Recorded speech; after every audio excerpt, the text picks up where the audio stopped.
gives creativity. Creativity leads to thinking. Thinking provides knowledge. Knowledge makes you great. ഒരിക്കൽ ഒരു വിദ്യാർത്ഥി തന്റെ ഗുരുവിനോട് ചോദിച്ചു, ഗുരു, ഞാൻ എത്ര കാലം പഠിക്കേണ്ടി വരും?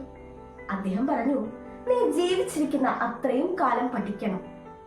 അതെന്തിനാണ് ഗുരു ഞാൻ അത്രയും കാലം പഠിക്കേണ്ടത്? അദ്ദേഹം പറഞ്ഞു, കുഞ്ഞെ, ഒരിക്കലും ഒരു കിണർ വെള്ളം മതി എന്ന് പറയില്ല. കാരണം അതിന് തുടർച്ചയായി വെള്ളം ലഭിച്ചില്ല എങ്കിൽ അത് വറ്റിപ്പോകും. മാത്രമല്ല, അത് ലോകത്തിന് പ്രയോജനമില്ലാത്തതുമായി തീരും.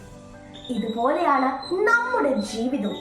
നാം ജീവിതാവസാനം വരെ പഠിച്ചില്ല എങ്കിൽ നാം ഒരിക്കലും ജ്ഞാനിയാവില്ല. അതുവഴി നാം ലോകത്തിന് പ്രയോജനം ഇല്ലാത്തവരുമായി തീരും. കൂട്ടുകാരെ, ഇന്ന് ഒക്ടോബർ 15 ലോക വിദ്യാർത്ഥി ദിനം. ഇന്ത്യയുടെ 11ാമത്തെ രാഷ്ട്രപതിയായിരുന്ന ഡോക്ടർ APJ അബ്ദുൽ കലാം സാറിന്റെ ജന്മദിനത്തോട് അനുബന്ധിച്ചാണ് നാം ഈ ദിനം ആഘോഷിക്കുന്നത്. അദ്ദേഹം നമ്മോട് ഇപ്രകാരം പറഞ്ഞു, മഹത്തായ ലക്ഷ്യം, അറിവ് സമ്പാദിക്കൽ, കഠിനാധ്വാനം, സ്ഥിരോത്സാഹം. അതെ, ഈ 4 കാര്യങ്ങൾ നാം നമ്മുടെ ജീവിതത്തിന്റെ ഭാഗമാക്കിയാൽ നമുക്ക് എന്തും നേടുവാൻ സാധിക്കും.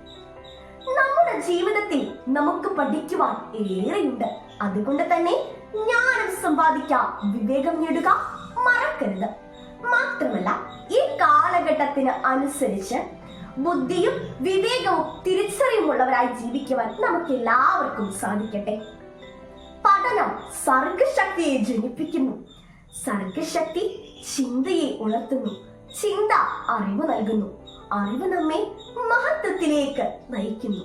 അതെ, അബ്ദുൽ കലാം സാറിന്റെ ഈ വാക്കുകളെ ഞാൻ നന്ദിയോടെ സ്മരിച്ചുകൊണ്ട് എല്ലാവർക്കും വിദ്യാർത്ഥി ദിന ആശംസകൾ നേരുന്നു. നന്ദി, നമസ്കാരം.